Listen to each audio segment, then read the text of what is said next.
Live షోకి తిరిగి స్వాగతం. ఇక అతిథుల పరిచయం. శ్రీ రామకోటయ్య గారు, భారతీయ జనతా పార్టీ ఏపీ శాఖ కోశాధికారి. శ్రీ అంబటి రాంబాబు గారు, వైఎస్ఆర్ కాంగ్రెస్ పార్టీ అధికార ప్రతినిధి, ఆ పార్టీ సీనియర్ నేత, మాజీ శాసనసభ్యులు, ఏపీఐసి మాజీ చైర్మన్. శ్రీ తెలకపల్లి రవి గారు, సీనియర్ జర్నలిస్ట్, ప్రముఖ విశ్లేషకులు. ఇక ఈరోజు మళ్ళీ ఎదురు దాడి ప్రతిదాడి సాగుతూనే ఉన్నాయి. ఏపీ రాజధాని భూముల దందా పైన మరి ఈరోజు మరింత ఘాటుగా సాక్షి ముందుకు అడుగు వేస్తోంది. ఏకంగా హాయ్లాండ్ని చిన్నబాబు కొన్నారంటూ అసలు మొత్తం ఈ వెబ్సైట్నే రిజిస్ట్రేషన్ అధికారులు వెబ్సైట్నే స్తంభింపజేశారు. దాంతో ఇప్పుడు కొత్తగా ఎవరికి డాక్యుమెంట్లు అందుబాటులో లేకుండా చేశారు. చంద్రబాబు గారు ఫైర్ అవుతున్నారు, ఈ డాక్యుమెంట్లు ఎట్లా లీక్ అయినాయి అని చెప్పేసి వారు అంటున్నారు. అయితే ఈ ఆస్తులన్నింటినీ కూడా ఆధారాలు ఉంటే చూపించండి, మేము ఎవరికి కావాలంటే వాళ్ళకి రాసిచ్చేస్తాం, బలహీన వర్గాలకు రాసిచ్చేస్తామని మంత్రులు పుల్లారావు గారు అలాగే నారాయణ గారు నిన్న సవాల్ చేశారు. మరి ఇవాళ బామ్మర్ది అంటూ ఒక పేరు, ప్రమీల గారు అంటూ ఒక పేరు, అలాగే ఇంకెవరెవరి పేర్లతోటో నారాయణ గారికి ఒక చిరుద్యోగి 30 ఎకరాలు కొంటారా అంటూ ప్రశ్నిస్తూ వచ్చింది. ముందుగా రవి గారిని అడుగుదాం, అసలు ఏమిటి మీరు ఈ దాడి ప్రతిదాడి అనండి, లేదంటే సాక్షి ఈ వాళ్ళ ఎమ్మెల్యేలు వెళ్ళిపోతున్న నేపథ్యంలో ఈ రకమైన వార్తలు రాస్తోందా, లేక నిజంగానే అవకాశం ఉందంటారా, లేక చంద్రబాబుని ఏదో రకంగా బదనాం చేయాలనే ఉద్దేశంతో రాస్తున్నారంటారా? నాకంటే అంబటి రాంబాబు గారు నిన్న పత్రిక మీడియా గోష్ఠి కూడా పెట్టినట్టున్నారు. రాంబాబు గారి దగ్గర ఎక్కువ ఆయన వన్ సైడ్గా చెబుతారు కాబట్టి. జగన్ పార్టీలోంచి ఎమ్మెల్యేలు వెళ్ళిపోతున్న మాట నిజమే, ఆ సమయంలో ఈ వార్త వచ్చిన మాట కూడా నిజమే. దానివల్ల ఈ వార్త యొక్క విలువ తగ్గిపోవాలనేం లేదు. దానికి సంబంధించిన నిజానిజాలు బయట పెట్టాల్సిన బాధ్యత ప్రభుత్వంది. ఒక పత్రికలో మాత్రమే వచ్చిన దాని మీద 3 మంత్రులు మీడియా గోష్ఠి పెట్టి సమాధానం ఇచ్చారంటే ప్రభుత్వం ఉలిక్కి పడుతోంది. దీని మీద తీవ్రంగా మామూలుగా ఎవరో ఒకరు రాశారు కదా అని తోసిపాడేసేది కాకుండా ఇంత తీవ్ర స్థాయిలో స్పందిస్తున్నారు అంటే తప్పనిసరిగా ఇక్కడ ఆలోచించకపోతే కూడా ఇబ్బందే కదా. అది నిజమే, అంటే దాని తీవ్రత అంత ఎక్కువగా ఉందనేది అయితే స్పష్టం అవుతుంది కదా దీన్ని బట్టి. మొదటి విషయం. రెండవది, బీజేపీ నాయకులు సుధీష్ రాంభట్ల గారు విచారణ జరపాలని కోరారు. అశోక్ గజపతి రాజు గారేమో ఇట్లాంటి ఆరోపణలు రావడం సహజమే, అజైన్ భూముల విషయంలో ఇట్లా జరగకూడదని ఆయన వ్యాఖ్యానం చేశారు. ఉన్నట్టు ఆయన కూడా అనుమానించాడు. అట్లయితే మిగిలిన ప్రతిపక్షాలంటే సరే రఘువీరారెడ్డి గారు, మధు గారు, నారాయణ వీళ్ళందరూ కూడా దీని మీద విచారణ జరపాల్సిన అవసరం ఉందని చెప్పారు. నేను చాలా రోజుల కిందట అన్నాను, ఇది ఒక state sponsored real estate venture లాంటిదని.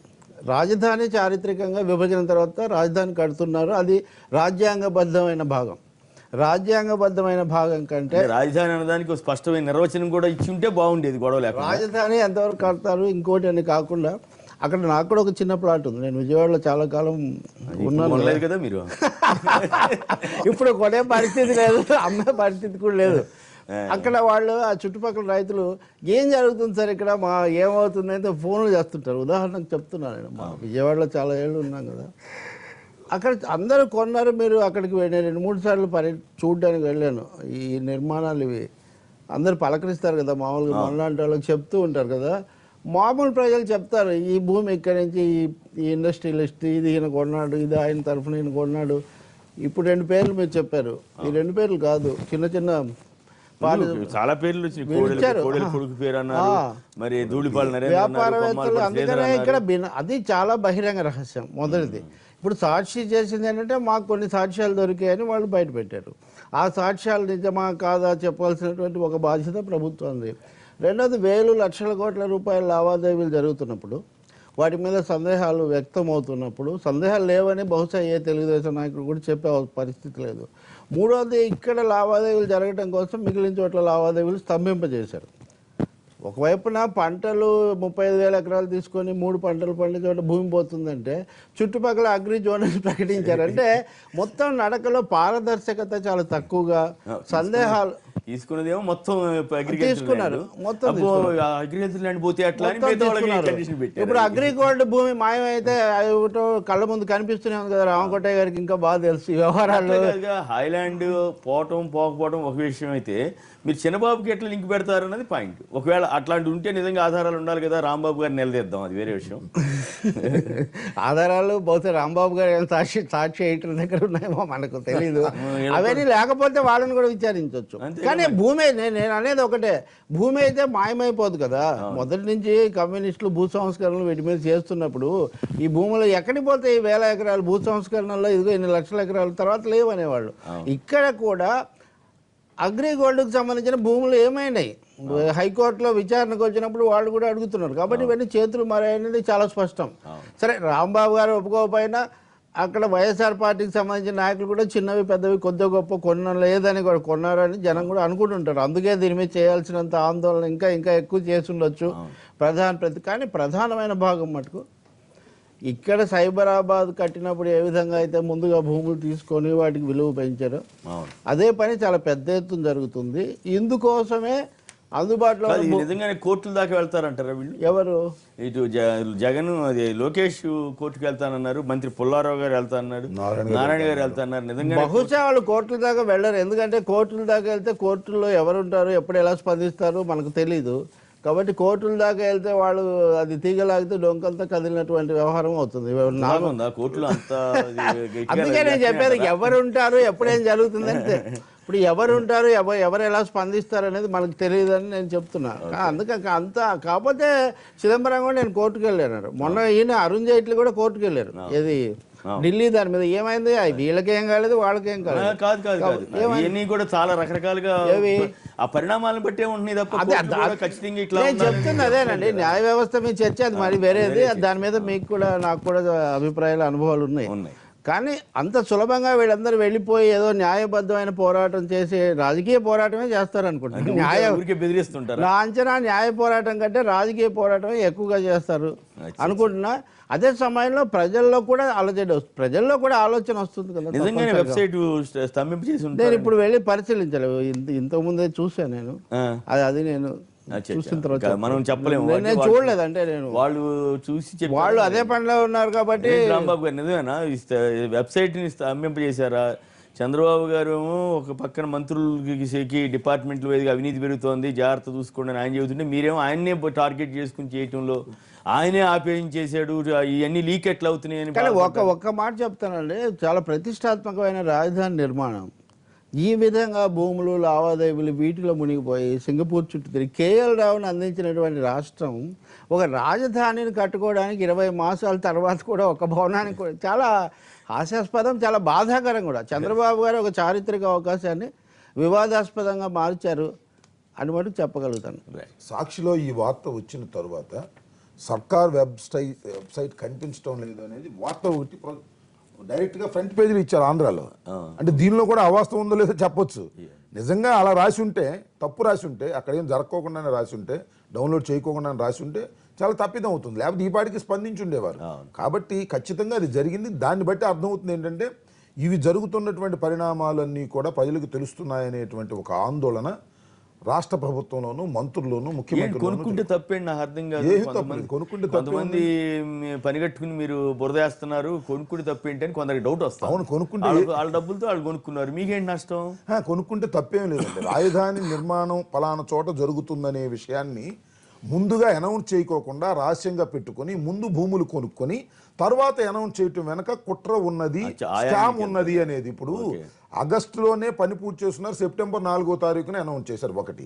రెండో అంశం ఏంటంటే అసైన్డ్ భూములు ఎవరైతే ఉన్నాయో వారందరినీ దీనికి పరిహారం రాదు అని బెదిరించి అప్పటికే ఎకరానికి 2 కోట్లు 3 కోట్లు 4 కోట్లు ఉంటే 5 లక్షలకి 10 లక్షలకి 15 లక్షలకి 20 లక్షలకి కొనుక్కుని తర్వాత దాన్ని వారి దగ్గరికి ట్రాన్స్ఫర్ చేసి పూలింగ్లోకి ఇచ్చి ఎక్కువ డబ్బులు తీసుకునేటువంటి పరిస్థితికి వచ్చినటువంటి సందర్భాలు. ఇవన్నీ ఏంటంటే అధికారాన్ని అడ్డం పెట్టుకొని, ప్రభుత్వాన్ని అడ్డం పెట్టుకొని రూపాయి కొని తర్వాత దాన్ని 1000 రూపాయలకు అమ్ముకునేటటువంటి తత్వంతో అలాంటి కుట్రతో వ్యవహరించినప్పుడు అది ఖచ్చితంగా అధికార దుర్వినియోగం అవుతుంది, తప్పు అవుతుంది. కొనుక్కుంటే తప్పేంటంటే కొనుక్కోమండి, ఎవరికి ఇప్పుడు వెళ్ళి కొనుక్కుంటే ఎవరికి అభ్యంతరం లేదు. కానీ బినామీ పేరుతో కొనుక్కోవాల్సిన అవసరం ఉందండి. ఇప్పుడు నేను అడుగుతాను ఎట్లా చెబుతారు? ఇప్పుడు హాయిలాండ్ ఉంది, చంద్రబాబు పేరు పెట్టారు, మీరు ఎట్లా ఎవరు? ఇప్పుడు ఒక విషయం అండి, ఇంతకుముందు అనేక సందర్భాల్లో ఈ రాజధాని నిర్మాణానికి మొట్టమొదటి నుంచి జరుగుతున్న ప్రక్రియలు అనేక సందర్భాల్లో మేము విమర్శలు చేశాం. ఇక్కడ చాలా అన్యాయం జరుగుతుంది, అక్రమం జరుగుతుంది, దందా జరుగుతుంది, చాలామంది కొనుక్కుంటున్నారనే విషయాలు మేము చెప్తే నిరూపించండి, ఆధారాలు చూపించండి అన్నారు.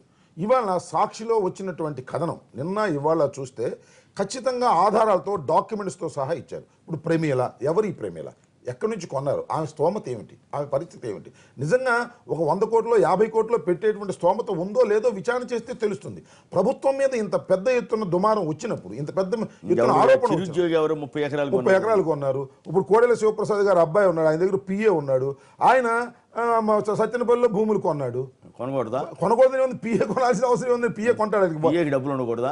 ఉండకూడదని నేను అంటలేదే, ఉంటాయా? ఉంటే పిఏ ఎందుకుంటాడు, ఉంటే పిఏ ఎందుకుంటాడు? కోట్ల శివప్రసాద్ గారి దగ్గర వాళ్ళ అబ్బాయి దగ్గర పిఏగా ఉండి 15,000 రూపాయలు నెలకు శాలరీగా తీసుకునేవాడు ఒక 50 లక్షలు 1 కోటి రూపాయలు 5 కోట్లు పెట్టి ఎకరం కొంటున్నాడంటే దీనిలో ఏదో మోసం ఉన్నది, తత్వం ఉన్నది అనే విషయాన్ని అతను కొనదానికి కోడెల గారి అబ్బాయికి ఎట్లా లింక్ పెడతారు? ఇంకెవరికైనా బినామీ కావచ్చుగా. అంటే ఇంకెవరికైనా బినామీ కావచ్చు, డైరెక్ట్ గా చంద్రబాబుకే బినామీ కావచ్చు.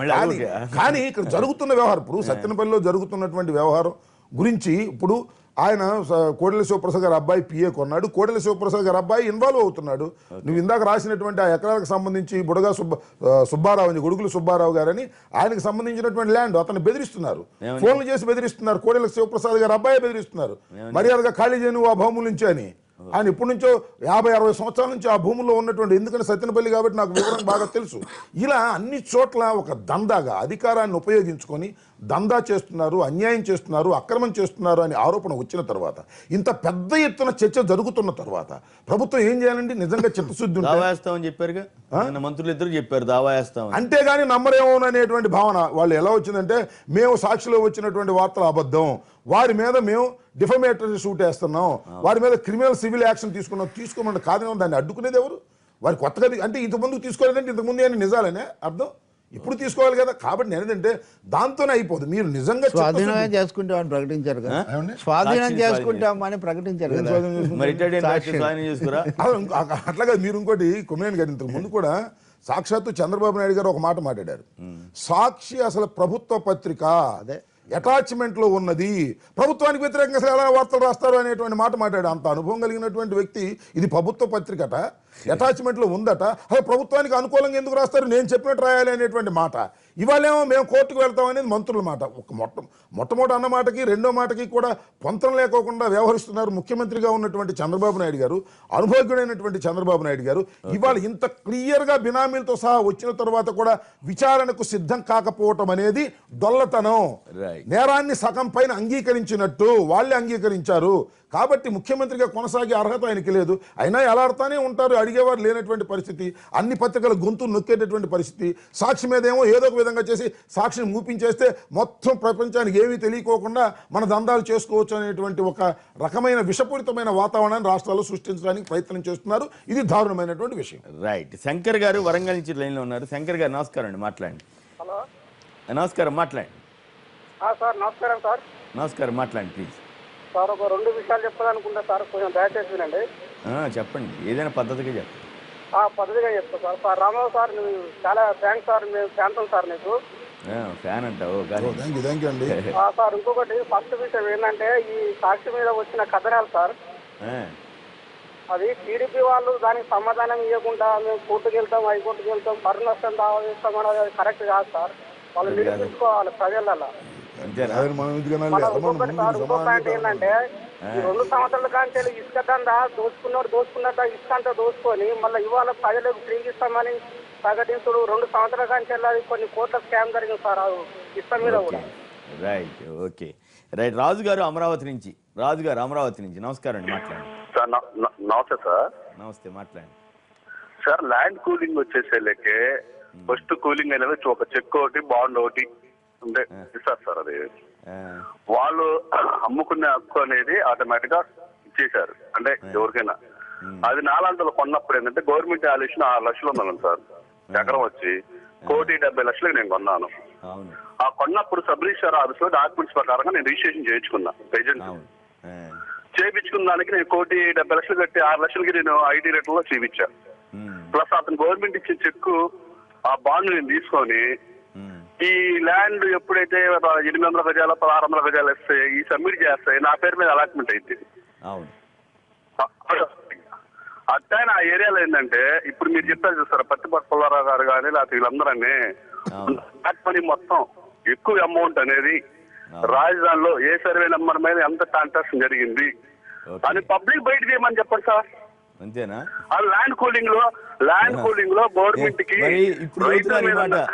నేను సంవత్సరం క్రితం ల్యాండ్ పూలింగ్ అంటే నల్లధనం కదా, ఇదంతా నల్లధనాన్ని ఎట్లా ఈ రాజకీయ పార్టీలు ఎంకరేజ్ చేస్తాయనంటే ₹1,00,00,000 పెరిగిందనంటే మీకెందుకంటే మీరు ఇటు మాట్లాడతారంటే నన్ను మీ అక్కడి నుంచి కొంతమంది ఫోన్ చేసి మరీ తిట్టారు కదా, ఇప్పుడు మీరే చెబుతున్నారు అవును సార్ నల్లధనం. సార్ నేను అనేది బ్లాక్ మనీ అనేది వాళ్ళ పడిన డబ్బులు వైట్ చేశారు. సరే రాజధాని ఏరియాలో కూలింగ్ ల్యాండ్ కి ఏ సర్వే నెంబర్ మీద ఎన్ని రిజిస్ట్రేషన్ అయినా ఈ బయట పెట్టండి ఎవరెవరి పేరు మీద మొత్తం వచ్చేస్తాయి. సుప్రీంకోర్టుకి వెళ్ళమన్నారు కానీ ఇప్పుడు ఎందుకు ఆ ఏరియాలో చాలు. మీరు ఎందుకు ఇప్పుడు వచ్చిన కథనాలని మీరు నమ్ముతున్నారా నమ్మట్లేదా? ఇవాళ దావా వేస్తాం అంటున్నారు వాళ్ళు. సార్ 99% గవర్నమెంట్ ఇంకా ఎగస్ట్రానే రిజిస్ట్రేషన్ అనేది ఆన్లైన్ లో వాళ్ళ పేరు మీద ల్యాండ్ కూలింగ్ లో ఎక్కువే జరిగినాయి అని చెబుతారు నేను. అది చాలు. ముందు ఎక్కువే జరిగినా ఒక్కటి ఏ మండలాలు ఎక్కడెక్కడ సర్వే నెంబర్ మీద ఏమైనాయో ఈ ల్యాండ్ కూలింగ్ అనేది ముందు బయట పెడతారు. సర్వే నెంబర్ వాళ్ళు పెట్టకపోయినా పబ్లిక్ ఆన్లైన్ లో మేము పబ్లిక్ ఎవరి మేము కస్టమర్ గా నేను తీసుకోవడం కూడా అవకాశం ఉంది. ఇప్పుడు వెబ్సైట్ మేము బయట పెట్టి మీకేం సమాచారం కావాలి మీకు డాక్యుమెంట్స్ పంపించమంటే ల్యాండ్ కూలింగ్ అసలు ఎంతమంది అయ్యారు ఏందని మీకు పంపిస్తా. వద్దు మాకు రాంబాబు గారికి పంపించుకోండి కావాలంటే. రామ్ కోటయ్య గారు చెప్పండి, ఏంటి ఈ గొడవ ఏంది, కథ ఏంది? ఓ పక్క పేరెంట్ లెవెల్ మన రాహుల్ గాంధీ గారు చెప్పినట్టు అరుణ్ జైట్లీ గారి దగ్గరికి వెళ్తే నల్లధనం తెల్లధనం అవుతాడు, అట్లాగే ఇక్కడ ల్యాండ్ పూలింగ్ నల్లధనాన్ని తెల్లధనంగా చేసే ఒక ప్రక్రియగా మార్చేశారా? ఇది ఈ రాజకీయ పార్టీలో దరిదాపుగా ఈ మధ్యకాలంలో జరుగుతున్నటువంటి దురదృష్టకర సంఘటనలు ఏంటంటే జగన్ ₹1,00,00,000 కోట్ల అక్రమం చేశాడని, జగన్ దరిదాపుగా దొంగలకు దొంగని లేకపోతే దోపిడీదారు అని జగన్ మీద కొంతకాలం మాట్లాడారు. ఆయన కోర్టుకు వెళ్ళిన తర్వాత వాటిని పరిపూర్ణంగా మాట్లాడడానికి ఆస్కారం లేకపోయింది. ఎందుకంటే ఒక 650 కోట్లు లేకపోతే 500 కోట్లు 700 కోట్లు ఇలా చిన్నవే వచ్చినాయి. ఈ 1,00,000 కోట్లు ఏమైందనే దాని గురించి పక్కన పెట్టి ఏం చేశారంటే చివరికి ప్రతి శుక్రవారం నాడు వచ్చి కనపడాలి, ఇది చేయాలని చెప్పుకొచ్చారు. అంటే ఏంటంటే ఎవరి మీదైనా సరే ఒక నేరారోపణ మోపినప్పుడు ఏం జరుగుతుందంటే ఇట్లాంటివన్నీ బయటకు వస్తూ ఉంటాయి. దీంట్లో యాక్చువల్గా అమౌంట్ ఎంత అనే విషయం చెప్పడానికి ఇప్పుడు రాంబాబు దగ్గర కూడా ఇన్ఫర్మేషన్ లేదు, అదేవిధంగా ఎవరి దగ్గర కూడా ఇన్ఫర్మేషన్ లేదు. బట్ వేరే సంథింగ్ ఈజ్ హ్యాపెండ్, లేకపోతే ఇంత ఇబ్బందికరమైన పరిస్థితి ఉండదు. అదేవిధంగా ఇవాళ చంద్రబాబు నాయుడు గారి గవర్నమెంట్ మీద ఈ విధంగా మాట్లాడే క్రమంలో వాటికి ఒక విధంగా కనుక న్యాయబద్ధత ఉంటే తప్పకుండా వాళ్ళు కోర్టుకు వెళ్ళడానికి ఎటువంటి అభ్యంతరం లేదు. ఇందాక రాజు గారు ఫోన్ లైన్లో చెప్పినప్పుడు ఇది వాస్తవమైనటువంటి విషయం. ఏదంటే ఏ ల్యాండ్ అయినా సరే వాటి రేటు ఎక్కడైనా ఇప్పుడు బంజారా హిల్స్లో కూడా ₹32,000 ఎంత ఉంటుంది, లేకపోతే 40,000 ఉంటుంది. బ్యాలెన్స్ అమౌంట్ బ్లాక్ ఇవ్వడం అనేది జరుగుతూ ఉంటుంది. ఈ బ్లాక్ మనీ జరుగుతూ ఉంటుంది. ఎందుకంటే మన దేశంలో ఉన్నటువంటి బ్లాక్ మనీ మొత్తం కనుక బయటకు తీస్తే కొన్ని వేల కోట్ల రూపాయలు బయటకు వస్తాయి. ఇప్పుడు యాక్చువల్గా డబ్బులు దాచుకోవడానికి లేక బ్యాంకులో వేయడానికి, ఎందుకంటే 6% దాటితే 10 కోట్ల రూపాయలు. కాంగ్రెస్ గవర్నమెంట్ చేసినటువంటి మోసపూరిత విధానాల వల్ల 6% 10 కోట్లు దాటి డిపాజిట్ చేయాలంటే చైర్మన్ అడుగుతున్నారు మనం పెట్టుకోగలమా లేదా అని. ఎందుకంటే బ్యాంకులు కూడా వాళ్ళ దగ్గర పెట్టుకోవడానికి సస్టైనబిలిటీ లేదు. ఈ జరుగుతున్నటువంటి 8,50,000 కోట్ల రూపాయలు ఉన్నటువంటి కుంభకోణం ఏదైతే ఉందో, బ్యాంకుల్లో జరిగినటువంటి కుంభకోణం ఏదైతే ఉందో దాంట్లో నుంచి గవర్నమెంట్ కూడా ఇప్పుడు not in a position to do anything. Rangarajan గారే చెప్పారు అందరికి తలకు 15 లక్షలు ఇస్తామని చెప్పారు మోడీ గారు. ఆ బ్లాక్ మనీ కాదు నేను చెప్పింది. ఆ బ్లాక్ మనీ అంటే విదేశాల్లో ఉన్న బ్లాక్ మనీ గురించి ఇస్తా ఉన్నారు. దేశంలో ఉన్నటువంటి నల్లధనం ఇప్పుడు సడన్ గా మీరు ఉన్నటువంటి ఒక ఇన్స్పెక్టర్ని పట్టుకుంటారు, ఏదో మన ఇతను చేసేవాడు, లేకపోతే ఒక దాన్ని ఏమంటారు మన రిజిస్టర్ ఆఫీస్లో ఉన్న రిజిస్ట్రార్ని పట్టుకుంటారు. ఇంత నల్లధనం అని చూస్తే కనుక 16 కోట్లు 18 కోట్లు 20 కోట్లు 50 కోట్లు కూడా దాటిపోయిందని చెప్పి చెబుతారు. అది ఎప్పుడు వస్తుంది? ఒరిజినల్గా వాటి రేట్లని మొదాయింపు జరిగినప్పుడు వస్తుంది. యాక్చువల్గా ఇలాంటి కార్యక్రమం జరుగుతున్నప్పుడు ఏంటంటే రాజకీయ పార్టీలు కూడా ఇట్లాంటి విషయాల్లో వాళ్ళకి ఇద్దరికి తెలుసు. ఎందుకంటే రాష్ట్రంలో వాళ్ళు ప్రతిపక్షంలో వాళ్ళు స్వపక్షంలో ఉన్నటువంటి వాళ్ళు ఉన్నారు. ఇప్పుడు ఏది జగన్ గారు ఇంతకుముందు ఇప్పుడు రాస్తున్నటువంటి వాటికి కూడా వీళ్ళు కూడా సమాధానం చెప్పాల్సిన అవసరం ఉంది. అదేవిధంగా వీళ్ళు మాట్లాడుకున్న క్రమం చూస్తే రాష్ట్రంలో అభివృద్ధి కార్యక్రమాలు పక్కన పెట్టి ఇట్లాంటి భూభాగవతాలే ఎక్కువగా చేస్తున్న కార్యక్రమం కింద కనపడుతుంది తప్పితే అభివృద్ధి దీనికి సంబంధించిన విధానం చేద్దామనే విధానాన్ని ఎవరు అన్ని రకాలుగా ఇప్పుడు మేము ప్రజాప్రతినిధిగా ఎన్నికయ్యాం, మా యొక్క నియోజకవర్గంలో అభివృద్ధి లేదు కాబట్టి మేము వెళ్ళిపోతున్నామని కొంతమంది ఈ మధ్య చెప్పుకుని వచ్చి బయటకు వస్తున్నారు. అసలు ఒక ఎమ్మెల్యేగా నువ్వు చేయాల్సిన పని ఏంటి? నీ నియోజకవర్గంలో 1,50,000 మందో 2 లక్షల మందికో నువ్వు చేసేది ఏంటి? వాళ్ళ ఇంటికి వెళ్ళి రోజు మొత్తం భోజనం వండి రోజు మొదలు పెట్టి వస్తావా ఏంటి? అభివృద్ధి కార్యక్రమం అంటే ఏంటి? వాళ్ళకి ఏం కావాలి, వాళ్ళ రేషన్ కార్డులు ఏమవుతున్నాయి, ఏం జరుగుతున్నాయి, ప్రజాప్రతినిధులు మాట్లాడాల్సిన అవసరం పోయి ఉన్నటువంటి పార్టీలు మారిపోతున్నారు. రాత్రి పార్టీలు మారిపోతున్నారు. వాళ్ళ మీద ఉన్నటువంటి నమ్మకాలు సన్నగిల్లి ఇబ్బందికరమైన పరిస్థితి ఏర్పడుతుంది. అదేవిధంగా రాష్ట్రంలో ఇలాంటి కార్యక్రమాలు మీ మిత్రపక్షం కదా చేస్తా ఉంది, మీ మిత్రపక్షం బ్రహ్మాండంగా ఉందనేమో మీ మంత్రి గారు ఒక చెబుతున్నారు విషయం, కదా. చంద్రబాబు నాయుడు మంచి నాయకుడు అనే విషయాన్ని ఎప్పుడు మేము చెబుతూనే ఉన్నాం. దాంట్లో ఎవరు మాట్లాడడానికి ఇది లేదు. ఎందుకంటే ఎవరు మాట్లాడినా కూడా అనుభవ నాయకుడు మంచివాడు అని చెప్పడంలో ఎవరు మాట్లాడడానికి లేదు. అతను ల్యాండ్ 33,000 ఎకరాలు తీసుకోవడంలో కూడా మంచి బ్రహ్మాండం చేశారు. ఇలాంటి వ్యవహారం వచ్చినప్పుడు ఆయన తప్పకుండా నల్లధనానికి మీరు వ్యతిరేకంగా ఉంటారు, నల్లధనం అంటేనే పూలింగ్ అనే సంగతి మళ్ళీ మీరే మెచ్చుకుంటారు. అట్లా కాదు, ఆయన మంచి నాయకుడు, ఆయన పార్టీ ఫిరాయింపులు ప్రోత్సహిస్తున్నాడు, అయినా మంచి నాయకుడు లేదు. రాంబాబు పరిస్థితిలో దాన్ని వ్యతిరేకించాం సార్, వ్యతిరేకించాం. చెప్పింది ఏంటంటే గారు వచ్చాము ఇంతకంటే అదృష్టం లేదు ఆంధ్రప్రదేశ్కి, ఆయన ముఖ్యమంత్రి అంటారు. చంద్రబాబు నాయుడు గారి రాష్ట్రానికి ముఖ్యమంత్రి అవడం తెలుగు ప్రజల యొక్క అదృష్టం. ఇతర పార్టీలో గెలిచినటువంటి వారిని తీసుకొచ్చి కండువాలు వేయటమే. ఎవరు చెప్పారన్నమాట?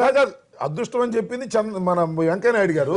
ఇతర పార్టీలో గెలిచిన వారిని మా ఓటు మీద, మా నోటు మీద, మా జెండా మీద గెలిచిన వాళ్ళని తీసుకువెళ్లి బహిరంగంగా మెల్లో దండ పచ్చకండ వేసి ఆహ్వానిస్తున్న ముఖ్యమంత్రి గారు అదృష్టవంతమైన ముఖ్యమంత్రి గారు అని చెబుతుంటే వెంకయ్య నాయుడు గారు లాంటి వాళ్ళే నవ్వాలో ఏడవాలో ఏం చేయాలో, ఈ రాజకీయ విలువలు ఎక్కడ పోతున్నాయో, ఇప్పుడు ఏ విషయం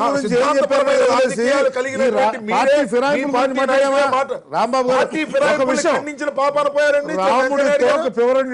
దాన్ని మీరు కరెక్ట్ గా వదిలేసి ఇదే కాంగ్రెస్ పార్టీ ఎక్కడైనా చేసి వెంకయ్యనాయుడు గారు ఏ కేసులోనూ జోక్యం చేసుకోలేదు పాపం. ఏ కేసు విషయంలో కూడా ఆయన ఏ కేసు విషయంలో జోక్యం చేసుకోలేదు, కానీ ఏ కేసు విషయంలో జోక్యం చేసుకోలేదు అని కేసీఆర్ గారి కాళ్ళు పట్టించే కేసులో మాత్రం జోక్యం చేసుకుని రహస్యంగా రిఫరీగా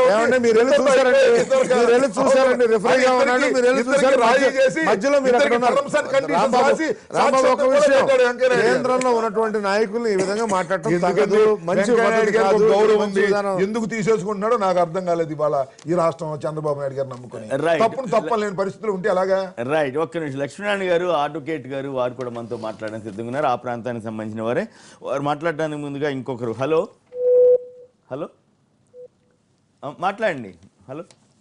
రైట్, లక్ష్మణ్ గారు, మీరు కూడా ఆ ప్రాంతానికి సంబంధించిన వారే కదా. ఎట్లా ఈ లీగల్ టెర్మినాల్లో ఇప్పుడు ఇవన్నీ కన్నా ముందు ఒక విషయం చెప్పాలండి. చెప్పండి. గుంటూరు జిల్లాలో ఇటు తెలుగుదేశం లేకపోతే వైఎస్ఆర్ అనేది ఏమీ లేదు. బిజినెస్ దగ్గరకు ఇద్దరు కలిసిపోయారు కదా. కలిసి ఇది వాస్తవం. అది రాంబాబు గారికి బాగా తెలుసు. అది మేము కోలి సుప్రసాద్ కలిసి దోసేసుకుంటాం. కోళ్ళ సుప్రసాద్ కాకపోతే పుల్లారావు గారు లేకపోతే ఇంకొకరు, ఇంకో నియోజకవర్గం పోతే ఇంకో లీడర్ తోటి, అది వేరే నేను చెప్తున్నాను. నేనేమంటాను, మేము తెలుగుదేశం వాళ్ళు కలిసిపోయి దందాలు చేస్తున్నాం. నేను చెప్పేది వినండి, నేను చెప్పేది వినండి. పార్టీ వాళ్ళు కూడా కొన్నారు అని నేను చెప్పేది వినండి సార్.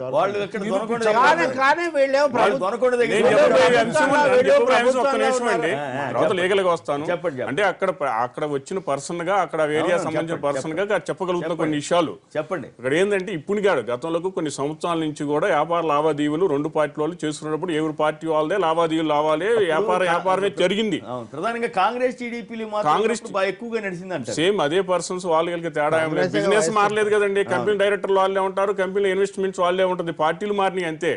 అయితే ఇక్కడికి వచ్చేతలకి ఈ ఇన్వెస్ట్మెంట్ లో వీళ్ళది వైఎస్ఆర్ వాళ్ళది కానీ, కాంగ్రెస్ వాళ్ళది కానీ, లేకపోతే ఇతర పార్టీలది కానీ ఎక్కడా కూడా కొనుగోలు జరగలేదు అంటానికి వీలు లేదు. ఒక సందర్భంలో వీళ్ళు కూడా బినామీ, ఇప్పుడు ఎవరైతే చెబుతున్నారో వీళ్ళకి కూడా వీళ్ళు బినామీగా ఉండే పరిస్థితి కూడా ఉంటది. ఎట్లా నారాయణ గారి బామ్మది అంబటి రాంబాబు గారికి బినామీకి ఎందుకు ఉంటాడు? అంబటి రాంబాబు గారి ఇష్యూ నేను చెప్పట్లేదండి.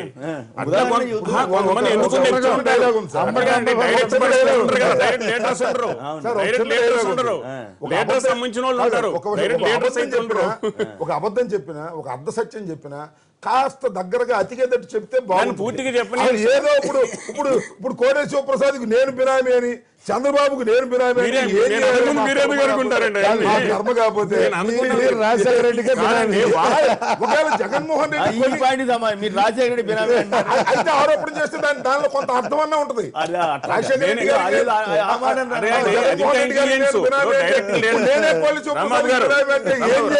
డైరెక్ట్ గా లీడర్స్ పేర్లు పెట్టకుండా వాళ్ళకి సంబంధించిన మధ్యలో మీడియేటర్స్ ఇంటెలిజెన్స్ అది. మీరు ఆ ప్రాంతంలో న్యాయవాది, ఆ ప్రాంతంలో పుట్టి పెరిగిన వారు, హైదరాబాద్ లో ఉంటున్నారు. జరుగుతున్నటువంటి దందా నిజమా? నెక్స్ట్ దానికి వస్తానండి. స్పష్టంగా చెప్పండి, స్పష్టంగా చెప్పండి. హాయిలాండ్ చంద్రబాబు గారికి సంబంధించిన బినామీ వ్యవహారంగా నడిచింది, అయిపోయిందని రాశారు. చంద్రబాబు ఇచ్చాడు. ఐలాండ్ ఎప్పుడుదండి? ఐలాండ్ ఎప్పుడు, అది ఎప్పటి నుంచి ఉన్నది? హైలాండ్ అదే విజయవాడ దగ్గర అదే కదా. లేదండి, అదంతా కోర్టులో సీజ్ అయిపోయింది. ఎప్పటి నుంచి కొన్ని గత సంవత్సరాల నుంచి జరుగుతుంది. ఆయన బినామీ సరే ఉంటే ప్రూవ్ చేసుకోవచ్చు, ప్రూవ్ చేసుకోవచ్చు. ఇప్పుడు ఏదైతే అడిగింది మీరు ఆ మాట చెప్పడానికి మీరు నేను 63 ఆస్తులు కనపట్లేదని చెప్పారండి. తెలుసు అడిగారు, బినామీ అని అడిగారు. బినామీ ఎట్లా చెప్తాను నేను అంటున్నా. కాదు, నిజంగానే హాయిలాండ్ అన్నది అట్లా వెళ్ళిపోయి చేతులు మారిందా అన్నది ప్రశ్న. వాస్తవం అయితే వాస్తవం చెప్పండి, లేకపోతే లేదని చెప్పండి. అంటే దాని మీద అవగాహన లేదు.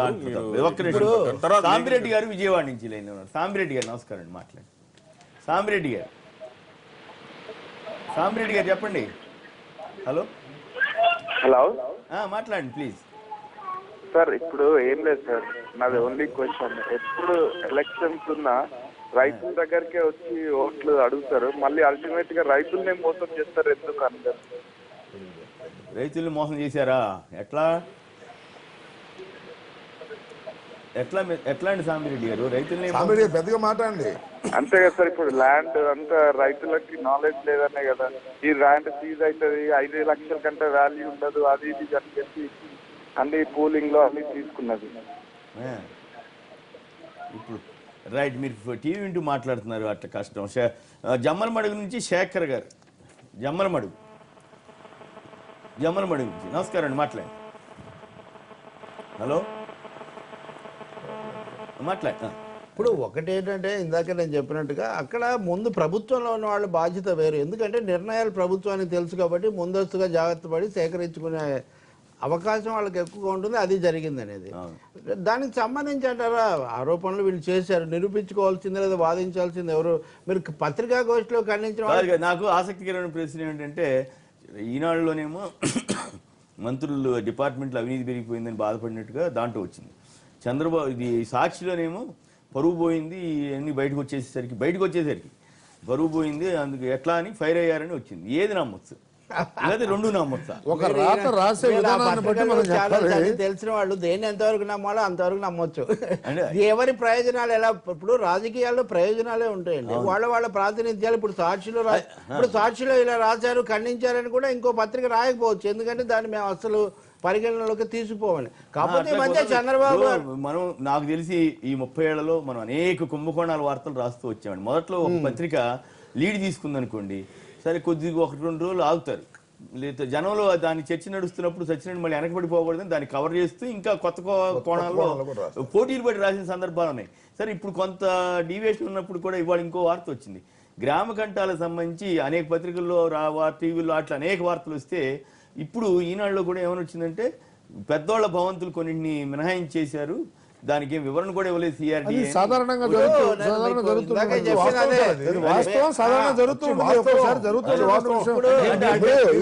అంటే రాజధాని ప్రాంతంలో అవినీతి అక్రమాలు జరుగుతున్నాయనే ఇండికేషన్ వాళ్ళు కూడా. ఇదంతా ఒక విధంగా ఇంద్రజాలం అని నేను అప్పుడు చంద్రజాలం అన్నాను. చంద్రజాలం లాగా జరుగుతున్నమాట నిజం. ఎక్కడ ఏది ప్రకటిస్తారు, నోటిఫికేషన్ ఏమొస్తుంది, ఏమన్న దాని మీద అక్కడ పూర్తి అయోమయం ఉంది.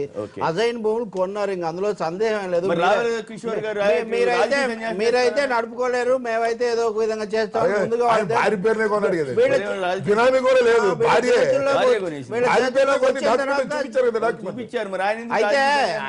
అయితే ఒక మాట, ఇప్పుడు సాక్షి కొన్ని విషయాలు బయట పెట్టింది, అదే అంతిమము అని కూడా మనం చెప్పడానికి లేదు. సాక్షి ఒకటే చేస్తుంది అన్నట్టుగా రాంబాబు గారు మాట్లాడితే కూడా అది కూడా కుదరదు. ఎందుకంటే లేదంటే మీరు అంటుంది ఎవరు రాయరు, సాక్షి ఒకటే అంటే తప్పనిసరిగా వేరే పత్రికలు కూడా కొంతమంది రాయడం లేదు.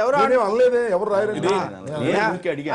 సాధారణ భాషలో అన్నారండి. నేను మామూలుగా ఎవరు రాయరు, సాక్షి ప్రకటించింది కాబట్టి దాని మీద చర్చ చేస్తున్నాం. మీరు ఈనాడు రాసింది కాబట్టి ఈనాడు మీద చర్చ చేస్తున్నారు. మరో రోజు మరొక రాసింది దాని మీద చర్చ చేద్దాం. వ్యాలిడిటీ ఉంటే దానిలో వాస్తవాలకు అప్పట్లో జగన్ మీద కేసులన్నీ ఈనాడు ఏంటంటే రాజకీయ నేపథ్యం ఉంది కాబట్టి దాని మీద ప్రశ్నలు వచ్చే అవకాశం కూడా ఏమున్నా సరే అన్ని విషయాలు బయటకు వస్తున్నప్పుడు దాని మీద విచారణ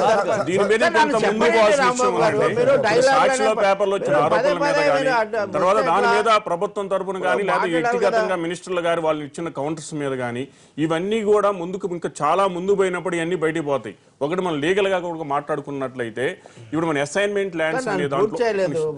ల్యాండ్స్ అనే దాంట్లో కూడా ఈ రోజు ఒక అవగాహన లోపంతో నిన్న మనం చూసాము. మన తెలంగాణ గవర్నమెంట్ రెగ్యులరైజ్ చేసిన ప్రాపర్టీ చేసేటప్పుడు కూడా మీరు చట్టాన్ని అమెండ్మెంట్ చేయకుండా మీరు ఎట్లా జీవోలు పాస్ చేస్తారని అదే పద్ధతిలో అసైన్మెంట్ ల్యాండ్స్ లో కూడా ప్రభుత్వం తప్పు చేస్తున్నప్పుడు నాకు వరకు ప్రభుత్వం తప్పు చేస్తుంది. ఎందుకంటే ఆ పరిహారం ఎవరికి ఇవ్వాలో ఎస్ఐనీకే ఇవ్వాలి. అంటే ఎవరైతే గతంలో ఆ పట్టాదారులు ఉన్నారో ఎవరైతే బెనిఫిట్స్ ఉన్నారో ఇట్లా ఇంకొకరి పేర్ల మీద కనుక ఎంకరేజ్ చేసి దానికి వాళ్ళ బెనిఫిట్ ఇస్తామని చెప్పి ఒక జీవోలు పాస్ చేసినప్పుడు ఇవన్నీ వస్తే డెఫినెట్ గా ఈజ్ క్రైమ్ అండి. కొడుమూరు నుంచి లక్ష్మణ్ గారు లైన్ ఉన్నారు. లక్ష్మణ్ గారు చెప్పండి, మొన్న కొద్ది రోజుల క్రితం మీ మణిగాంధీ గారు ఓ బ్రహ్మాండం అది ఇదని ప్రకటన చేశాడు, నేను ఎందుకు వెళ్తాను పార్టీ అన్నాడు. సడన్ గా మీ పార్టీ మారిపోయాడు ఆయన. ఏమనుకుంటున్నారు మీరు? అక్కడ జనం 50,000 మెజార్టీతో గెలిపించారు మీరు. లక్ష్మణ్ గారు నమస్తే సార్. నమస్తే. బాగుందా కొడుమూరు అభివృద్ధి? అభివృద్ధి జరుగుతుందా కొడుమూరులో? మంత్రి అది ఆయన మారిన తర్వాత కోడుమూరు అయితే ఎప్పుడు బాగానే ఉంటుంది సార్, కానీ ఎటువంటి నాయకులు ఉన్నదో కోడుమూరు వాళ్ళకి సిగ్గుచేటు సార్. అంతేనా సార్? నేను ఒక విషయం కోరుకుంటా సార్ మీ ద్వారా. ఇప్పుడు వీళ్ళు ప్రజలను మోసం చేసి ప్రజలు వేసిన ఓటింగ్ తో గెలిచి వీళ్ళు ఈ విధంగా పార్టీలో మారడంపై మేము 420 చీటింగ్ కేసు పెట్టకూడదా? పెట్టొచ్చు, తీసుకునే వాళ్ళు అది సమస్య. వీళ్ళు ప్రజాద్రోహం చేసినట్టే కదా సార్, మమ్మల్ని వీళ్ళు ఎదిరించినట్టే కదా. ప్రజలపై ఉంటే పోలీసులు కూడా ఉత్సాహంగా తీసుకుంటారు. అధికార పార్టీ అయితే తీసుకోవట్లా. రాజకీయాలు అట్లా అయిపోయినాయి. మనం ఏం చేద్దాం మిత్రమా? కరెక్టే, కానీ మనకు ఎందుకు లేదు సార్, దేశంలో ఎక్కడ లేనంటే గబ్బు రాజకీయాలు మన తెలుగు రాష్ట్రాల్లో జరుగుతున్నాయండి. అవును, కరెక్ట్. మీ ఆవేదనతో నేను కూడా పాల్పంచుకున్నాను. దురదృష్టం. ఖచ్చితంగా ఏ ఎమ్మెల్యే అయినా సరే పార్టీ మారడానికి హక్కు ఉందని అనుకున్నాం, దాంట్లో తప్పులేదు. కానీ రాజీనామా చేసి ఉండాల్సింది. విలువల గురించి బోధించే చంద్రబాబు గారు లాంటి వాళ్ళు ఖచ్చితంగా రాజీనామా చేసి రండి అని చెప్పుంటే ఆయన గౌరవం పెరుగుండేది. మీరు ఒక సామాన్యుడు వాయిస్గా మిమ్మల్ని మీ యొక్క ఆవేదన అర్థం చేసుకుని నేను కూడా మీకు పూర్తి మద్దతు ఇస్తున్నాను. ఈ విషయంలో మీ అభిప్రాయంతో ఏకీపిస్తున్నాను మిత్రమా. మీ ఆవేదన అర్థమైంది. రవి గారు మీరు కూడా తప్పనిసరిగా ఇప్పుడు ఆ విషయంలో రాజీనామా చంద్రబాబు గారు అసలు కనీసం ఏమాత్రం ఫీల్ అవుతలేదు. ఆయన ఏమాత్రం ఫీల్ అవరా? అయ్యో మనం ఇట్లా చెప్పాం అప్పట్లో, ఇట్లా ఎందుకు మనమే ఇట్లా చేస్తున్నాం ఫీల్ అవరా? అసలు పునరేకీకరణ పునరేకీకరణ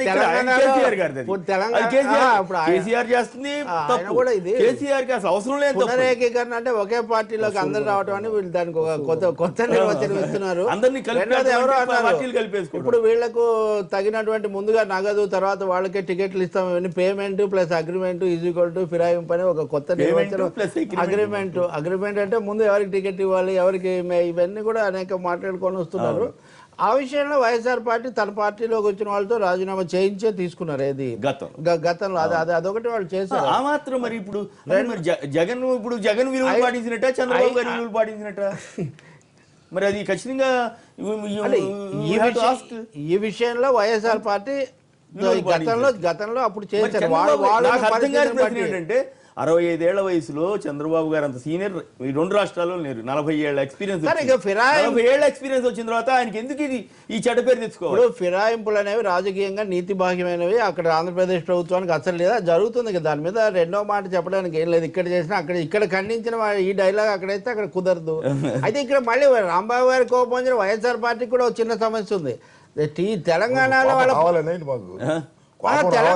కాదు కదా, తెలంగాణలో మీ వాళ్ళు వెళ్ళినప్పుడు కేసీఆర్ మీద మీరు ఇంత విమర్శ చేయలే. ఇక్కడ లేదు కాబట్టి నేను తెలగపల్లి రవి గారు కూడా చెప్తా. ఇప్పుడు మాకు అంత కోపం వచ్చిందా? అంత ఇప్పుడు చంద్రబాబుకు దెబ్బ తగిలినప్పుడు కూడా మాకు దెబ్బ తగిలినంతగా అరవమంటే మేము ఎక్కడ అరుస్తాం? మాకు దెబ్బ తగిలిన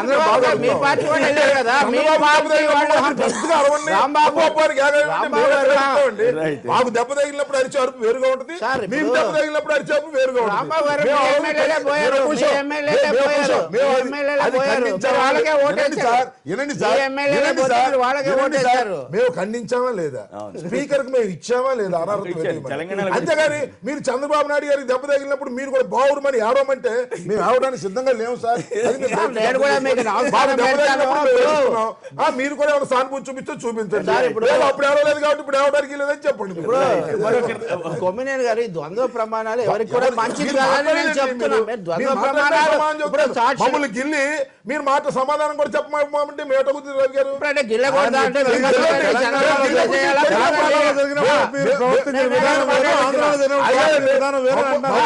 మమ్మల్ని మీరు గిల్లినప్పుడు కొమ్మినేని గారు, మేము అరవకూడదంటే ఎలాగ? కొమ్మినేని గారు నేను ఒక మాట చెప్తాను.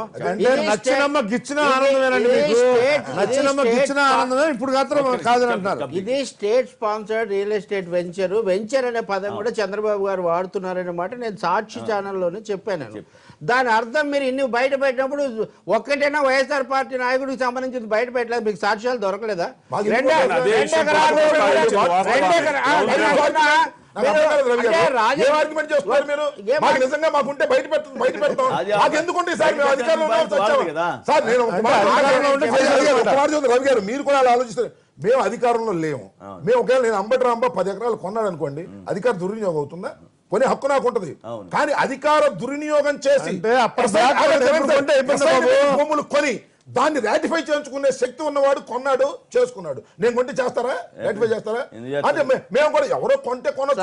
అంటే ఇప్పుడు ఇందాక లక్ష్మణ్ గారు చెప్పినట్టు తెలుగుదేశంలో ఇద్దరు అది కూడా ఏమంటే బయట పెడితే మంచిది. తెలుగుదేశానికి బినామీగా వైఎస్ఆర్ కాంగ్రెస్ పార్టీలో ఉన్న నాయకులు కూడా కొని కోడెల శివప్రసాద్ గారికో లేకపోతే చంద్రబాబు నాయుడు గారికో వైఎస్ఆర్ కాంగ్రెస్ పార్టీలో చాలా మందికి చెప్పట్లేదు, చాలా మంది ఉన్నారని చెప్తున్నారు.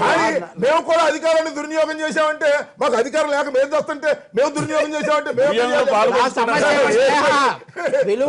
రాంబాబు చెప్పిందంటే ఒక విషయం ఉంది. కేసీఆర్ ఏంటంటే రాంబాబు గారు చెప్పిందంటే ఒక ఇంపార్టెంట్ విషయం ఉంది. ఏ విషయం లేదు, ఇప్పుడే అసలు వైఎస్ఆర్సీపీ పార్టీ ఉన్న డబ్బులన్నీ బయట తీసి చక్కగా సొమ్ము చేసుకోవడానికి ఆస్కారం ఎక్కువగా ఉందన్నట్టు కనపడుతుంది. అంటే ఇక్కడ సమస్య ఏంటంటే నేను ఒకటే మాట చెప్తున్నానండి.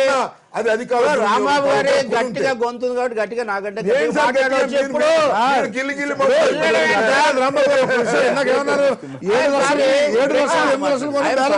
చేసిన ఆరోపణ నేను ఇక్కడ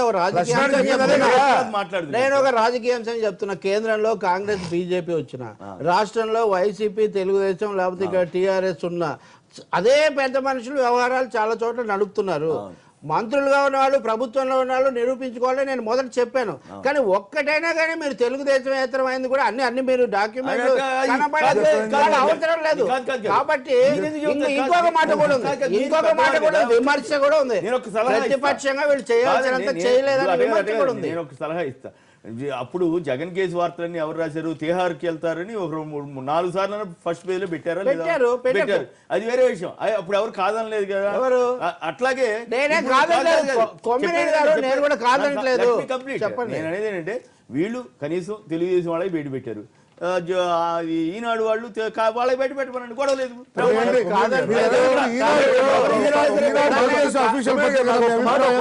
ఈనాడు తెలుగుదేశం అఫీషియల్ పత్రిక.